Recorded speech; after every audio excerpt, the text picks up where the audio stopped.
J'ai grandi avec des voisins danois, libanais, polonais et yougoslaves. Dans le sud de la Suède a été construit un pont en l'an 2000 reliant ma ville natale Malmö avec son pays voisin, le Danemark. Dans les années 90, avant l'arrivée du pont, la Suède a reçu un grand nombre de gens qui fuyaient la guerre de l'ex-Yougoslavie.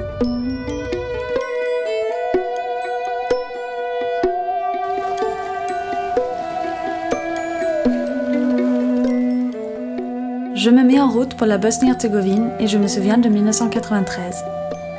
Je regardais les images de la guerre en Yougoslavie à la télévision et je vois le vieux pont de Mostar, le Stari Most, se faire bombarder et plonger dans la rivière de Neretva.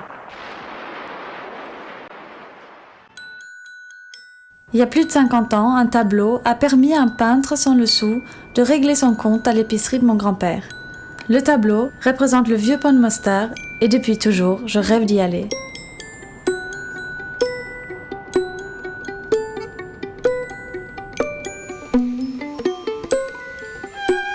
Avant la guerre, cette ville touristique connaissait le plus grand nombre de mariages mixtes dans la région. Mais aujourd'hui, c'est la plus divisée du pays entre ces deux communautés croates et bosniaques.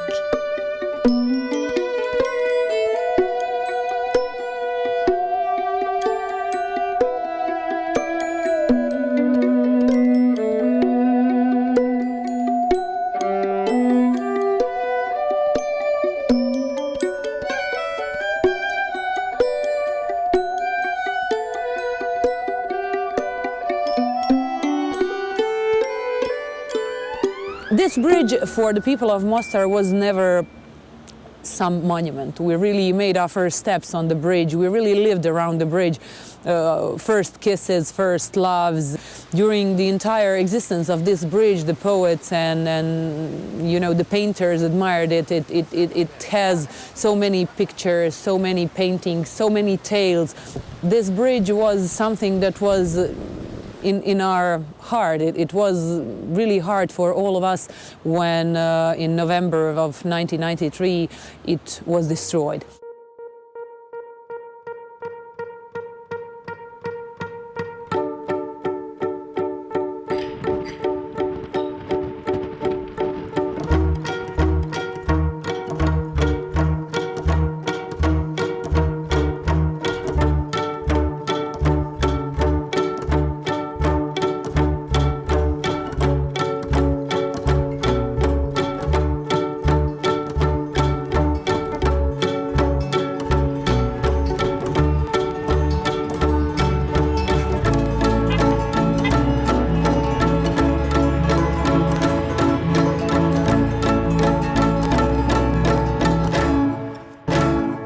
Mostar region, especially in the minds of, for example, young people, people that don't remember what, for example, beautiful life we used to have in ex-Yugoslavia before the war.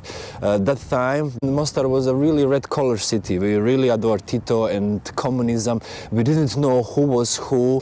And just at the beginning of 90s, when we implement first democratic rules, we started to realize who was a Serb, Croat and Bosniak.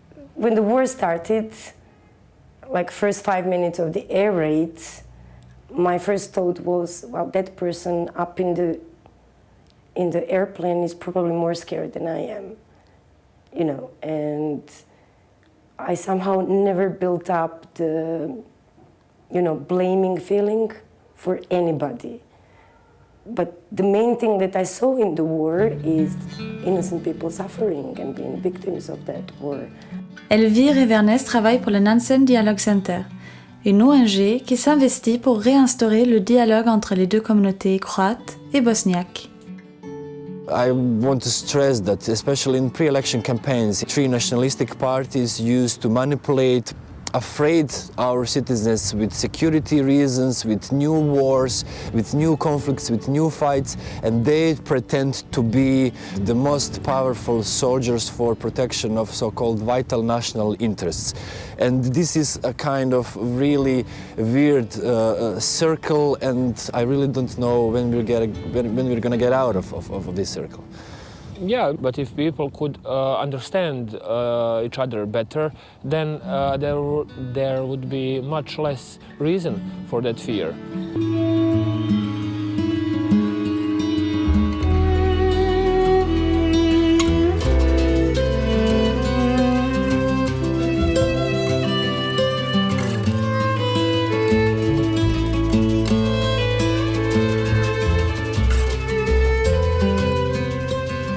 At one moment, it almost appeared that the bridge saved the people of Mostar, because at that moment the eyes of the world were turned to Mostar, and slowly this war went to its end. Even after the war, the bridge was used as a means for reconciliation. The project was developed in the mayor's head. Mayor Oročević, the mayor of that time, and he went to the mayor of the opposite side of Mostar, and together they went to the World Bank and UNESCO and proposed the project that would mean reconciliation of the people and also the reconstruction of the bridge. So as the contractors, they had the company from Turkey, from Croatia, from France. It was a mixture of all neighbors and all the people who actually lived in Mostar.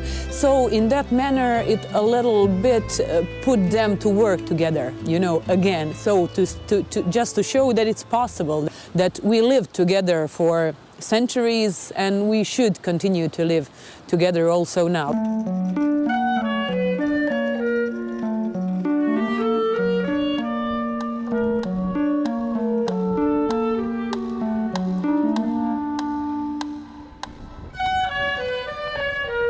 When we are speaking of common people, I don't see problem.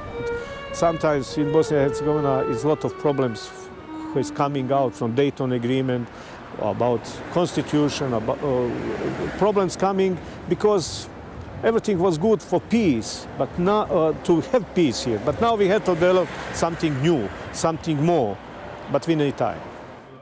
Invité à Mostar pour enseigner à des jeunes actifs comment rétablir le dialogue, Igor Gawan fut le premier maire de Sarajevo après la guerre et ensuite premier ambassadeur de la Bosnie-Herzégovine pour le Conseil de l'Europe.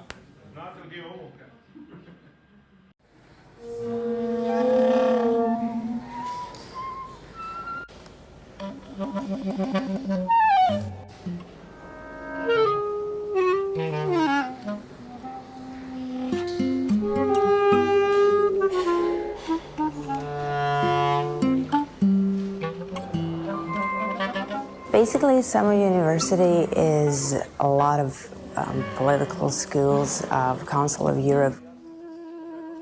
The point is, as far as I can understand, not that much to try to learn people democracy in 3 days. The point is to get to know each other better and to get to hear different points of view and different angles. The idea of it is to have a central topic. This year it is ethics and politics, so everything is built around this central topic. The Council of Europe is not just Europe itself as it is European Union. Geographically, it doesn't matter what it stands for and what it fights for applies to all the world. In those conditions, you learn a lot about yourself, not just other people. I think that the most precious thing that is what Summer University is about is getting to know each other. Have a vivid discussion that can actually produce new ideas and new solutions and resolution to some issues, maybe, hopefully.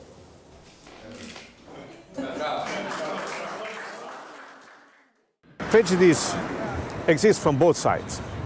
If you are asking the Bosnian people what you think about international organization or European Union, etc., you will see they didn't do enough for us. They didn't help us enough. Another side will tell you what you want. We spend million in billion here, but they don't understand it's not question of the money. It's question of the approach. Because sometimes little project of 10,000 euro can do more than 1 million if you are working with the people on the human way. And this is the point. And this is the question. You cannot only take money and put here. You have to work with people. If you are separate people sitting in your office, you know what I mean. And we invest in this and this, and we are working on the changing of parliament, and did you sit with those people and speak as a human being to explain them? Did you try to find where is the problem inside, or you invest money?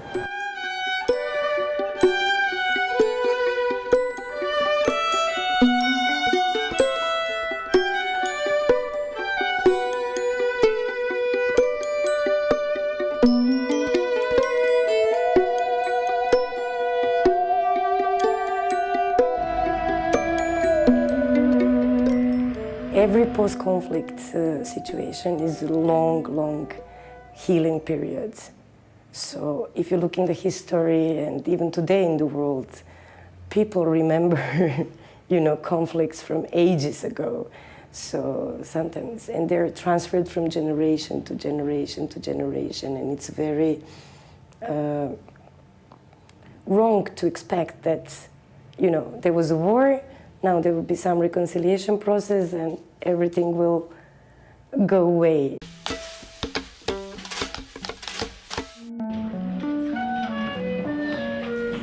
En Bosnie-Herzégovine a été initié le concept 2 écoles sous un toit. Croates et bosniaques étudient dans le même bâtiment, mais dans différentes salles et avec différents programmes d'enseignement. Dans ce vieux gymnase, bâtiment reconstruit depuis peu, situé sur l'avenue qui sépare les deux communautés, se trouvent aussi 154 étudiants venant du monde entier qui étudient au lycée United World College. Well, when people think about the segregation in educational system, the first thing that crosses their minds is this project, 2 schools under 1 roof. But we in Nansen Dialogue Center see it as a challenge and as an opportunity to work on communication and better understanding from that point. When kids are in the same building and share the same room and same space. Different from the kids that are physically separated and working according to different curriculum. Plus, our school, United World College in Mostar, is having all 3 nationalities going together to the classroom, allowing them to investigate history in a very, not local history, but European history in a very critical way. They live together in residences, they do so many things together. So if we had more places like that, when kids can see that those invisible people from the other side are just normal kids like they are, it would be much easier. I think it's for younger generations it's really difficult to live in an environment where people are divided. But the environment is ever changing, and people become more aware of the fact that if they want to live happily, they have to make peace with each other. So there are a lot of organizations in Mostar that are concerned with this issue, and they're trying to make peace with each other. As the only Israeli student in my generation in the college, it's not that different to come to Mostar and see the conflict between the 3 ethnicities, the Croats, the Bosniaks, and the Serbs, because we also have the conflict, the Israeli-Palestinian conflict. So basically coming here to Mostar actually gave me another perspective on my personal conflict back at home. And when I'm at home, I always think about the conflict here in Mostar. And trying to resolve the conflict here gives me ideas to start and initiate things in my own community. So being also in Israel and in Mostar, living both worlds is a really good perspective, and it gives me a bit of hope.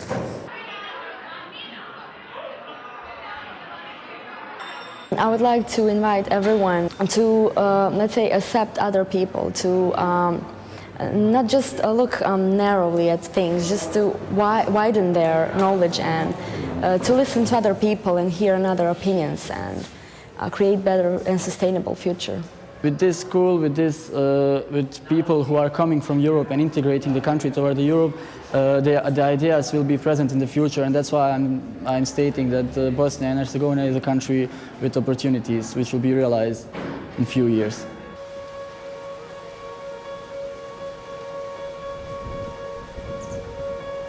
The problems are in people's minds. You know, the nationalistic parties are ruling the country in matter to, you know, always repeat that their people are better, that somebody else wants to take something that's theirs, and it's easy to make people angry. You know, you tell them a couple of lies and then you just use them at the elections and later on.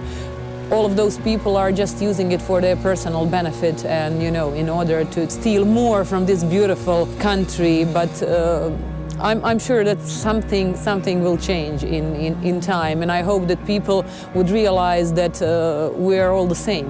Like we all have the same origins, we all have the same ancestors. Just during some time, somebody took Islam, somebody took Catholicism, somebody is Orthodox. So it's not like we're not so different at all.